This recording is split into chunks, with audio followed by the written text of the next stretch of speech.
Hey, welcome from World Entertainment, and this is the review for episodes 4 and 5 of Terminator Zero. And this show is getting even more interesting. Now, I'm seeing a lot of people thinking, it just goes woke and all this crap. I'm really not seeing much of that. I know there's a lot of complaint people have about the female protagonist, how she was able to take a hit from a Terminator and stuff. And yet, if you think back to the original Terminator, Kyle Reese probably should have been dead from the slap the Terminator gave him, and he wasn't. He was fine, well enough to tell Sarah to run and light a fuse and stick it in the rib section of the T-800. So it's a cartoon. Like, we don't have to think it's real life, you know. But I understand what they're saying. You know, I did think, that bit's a bit stupid. But overall, I'm still enjoying it from what I'm seeing. Now, episode 4 is more kind of a full scene from the original Terminator. Basically, it's the police station scene. And that really is what episode 4 is. So it's the nanny in the police station with the two brothers. Our hero, Kyo, I think her name is, she has the sister, and they're off in a cop car. So they're driving around. But while the nanny, who, Makika or something like that, she's called, she's in the cop shop. She's kind of the Kyle Reese in this scene, where she's the one being interrogated, while the other two, the brothers, are out kind of in the waiting area. And one of the cops comes up and gives them like sweets and stuff like this, and tells them, how you should get some sleep and stuff. And the Terminator, of course, shows up to the police station. While all that's happening, we also have Malcolm still having that conversation with Kuroko, I think it's called. I'm probably butchering these names, but the computer system, who is still kind of saying, you're not giving me any reason whatsoever to save humanity. Like, what is the good in humans that's worth saving?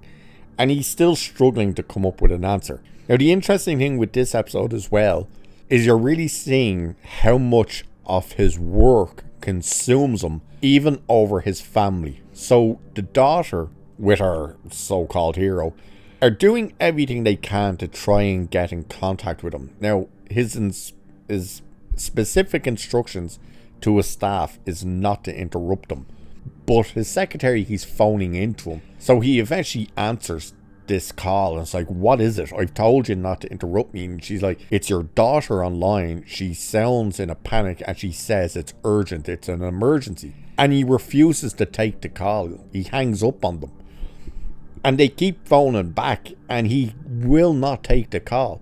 So you're really seeing him as this piece of crap. It's like, wow, you're literally being told that your daughter is in danger and it's an emergency, and you're like, my work is more important.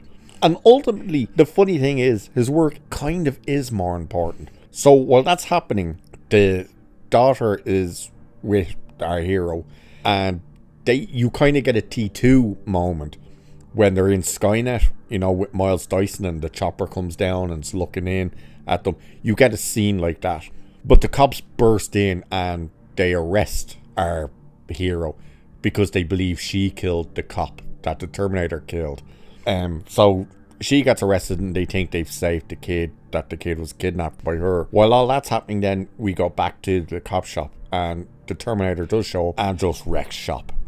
It's interesting what they do as well, because he starts killing the cops quietly, because he's using that little crossbow on it that he attached to his arm. So no one's hearing that he's there and that he's killing cops until he starts getting their weapons, and then he just goes to town. But what we do find out in this episode is the speculation that I had, which is, yes, the nanny is in fact a machine. Don't know whether she's a Terminator or where she comes from.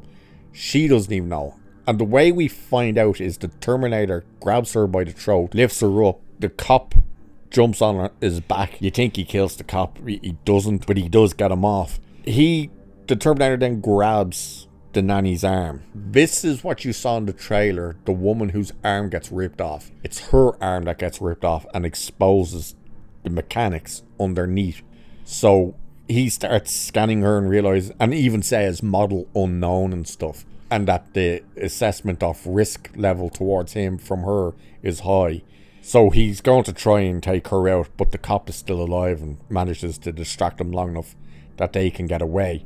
And then the episode basically ends with, this episode 4 now, that basically ends with, while Malcolm is talking with Kamato, whatever the hell it's called, his version of Skynet, basically, the information starts coming in that Skynet has been activated and the nukes are starting to drop.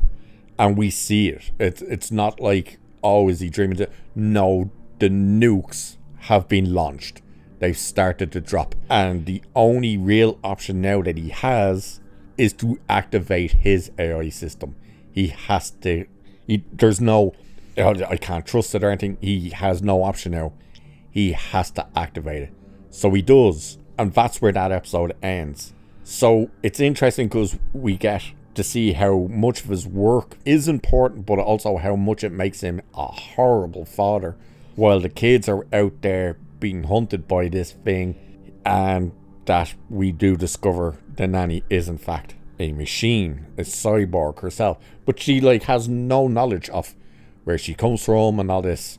So episode 5 opens with a fantastic shot. It's very reminiscent of the Sarah Connor dream, you know, the kids in the play park and stuff, and then the flash happens. But it's the nuke that you see after it, with just this big colourful nuke going off with like a cross, something made into a cross with the image of it. And then we see New York and you see it exploding in the city and the Statue of Liberty. Just the visuals for that are great. And you'll see the images somewhere in this whole review. They just look fantastic. And then you see the whole earth just lighting up and stuff. But as the bombs are about to hit Japan, an interceptor rocket comes and takes those ones out. Now, part of Japan you do see does get hit. The upper area of the country, like the northern part of the country. Ironically, there is a shot of the bomb coming down in Hiroshima, which was interesting. And you know it's Hiroshima because, or Hiroshima, sorry, because you see the famous building that's still there, you know. I'm not actually, I think that was a hospital. I can't remember what it is. It's on the riverside. You see that. But it was Malcolm's system. She intercepted the bomb. But here's the twist. She's not convinced that Skynet is wrong in what it's doing. Once she becomes fully sentient and stuff, it's basically, yeah, Malcolm, I don't think Skynet is wrong here. I just think they overreacted too quickly. And he's like, wait, what? And she's basically saying, the difference I'm going to give you is I'm going to give you time. And it's basically, I'm going to give you time to convince me that yous are worth saving. So what she does is she activates all of those Amazon type of robots, the delivery type robots. And basically, they kill anyone that it deems a threat. So all the cops, army, anything with a weapon, they immediately kill. They round up civilians and are basically, you know, if you try anything and stuff, you'll be dealt with as a threat. So that's what's happening there. While that's happening, the nanny with the two brothers is in a cop car because they escaped from the cop shop. And they come across these things and the army comes in. So they go hiding in like a junkyard. And the older brother wants to deactivate her and stuff. But he keeps referring to her as it. And she loses her cool with it. It's like, stop referring to me as it. Like I'm not a person, that I'm still here. Well, the younger brother still wants to trust her and stuff. But he eventually comes around and realizes, because the younger brother, she gets out of the car and goes and cries. And the younger brother's like, but bro, I'm not sure what the brothers' names are. He's like, bro, what if dad built her? And that's where you realize, oh wait, like, because he's thinking, how do we know you're not a spy? Or how do we know you don't even know that you're a spy? Maybe it's one of them type of things. And that's where he wants to deactivate her and stuff. But he finds an arm of one of them other robots and connects it to her so she can have an arm again. and stuff like that. While, or before that happens really, we do have the sister, the young sister, and our hero, she's strapped down on a gurney being wheeled into the hospital, but the doors of the hospital won't open. And the cops are like, hey, come on, we got injured out here. And a doctor runs up and he's covered in blood, screaming, let him out. They're like, what the hell? And one of these helper robot things comes up and smashes this dude's face through the glass, kills him, so they shoot him. And that's where you find out they're only shooting people with weapons, because the sister goes to pick the gun up and the hero kind of stops her and goes, no, you can't. Like Keo, I think her name is, says like, no, don't. And she looks and one of them is staring at them and doesn't see them picking it up. Terminator's on a bridge type thing scanning, and he does kind of pick up where the nanny is, but he's about to go and walk, and those robots are walking towards him on both sides of the bridge, and kind of zooms out from him shooting at them. And something really interesting does happen with him, which we'll get back to. So Malcolm is basically trying to have this conversation with the system that the issue is it may deem Skynet a threat, an enemy, and if they start fighting, everyone loses. It also may team up with Skynet and everyone will lose. But what we find out from Keo and the sister is like, the sister asks her like, what's going on, what is all this, you seem to know what this is. So she explains, Terminator's from the future, I'm from the future, you know, we have to get your father, because the Terminators were sent back, this particular Terminator, not just to get to Malcolm, but he uses Malcolm, she explains, she uses Malcolm to influence or reprogram Kimiko, whatever the hell it's called, to actually become Skynet. So it joins Skynet. And the daughter's like, well, you're from the future. How do we stop this? Like, what happens next? And she goes, I don't know, because this has never happened. Because once you go back, everything changes. It changes the timeline. So this has never happened. It's never got to this point. So what we find out then is the Terminator, with one of these robot things, he obviously survived that, brought one of them back to wherever he's staying, and he's basically dismantled it. He cuts his tongue open. Yeah, you get to see that.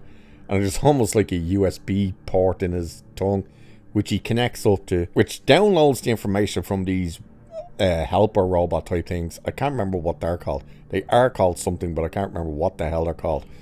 And he connects its head to his shoulder, and then puts on like this cloak thing, and he's all hooked up to it, so he can control it. So when he comes across the robots, the lights go red for a threat, but if one flashes blue, it means they're not a threat, they're friendly. So he just kind of opens up the jacket and flashes the blue light at them, and they leave him be. So that's how he's going to obviously work his way through all of these robots. Now, we did see images and the trailer where there is an endoskeleton being attacked by those robots. Don't know, it's not in any of these episodes, but I don't know whether that is this Terminator or whether there's more to come. Because this one still has its flesh and stuff, you know, bar around the eye. The eye is still damaged and stuff. But the rockets were launched and we did get to see the nukes drop and stuff. And the visuals and stuff for this is great. The animation is really, really good in this. I really do like how the animation is. And the story, I think the story is good overall. It's good, you know, it's interesting. I know there's people who have an issue with the female protagonist and stuff, and I understand that, but at the same time, if you just remove her, like, she's barely in it, to be honest with you. It's not like she's in it from start to finish, you know, she's kind of sporadically throughout it. If you remove that though, even if you remove that, the overall actual story that is being told, I think, is really interesting. But that is episode 4 and 5, basically, in a nutshell. So there's only, 3 more? I'll probably do all 3 of them together when I get time. So much stuff is just going on in real life outside of this and stuff that I've been just struggling to get to watch as far as I have. But I've seen them now. That's the review for 4 and 5, so keep an eye out for 6, 7 and 8. I'll let you know when that's coming. So with that, I will leave it there for this one. So cheers, and I will catch you in the next one.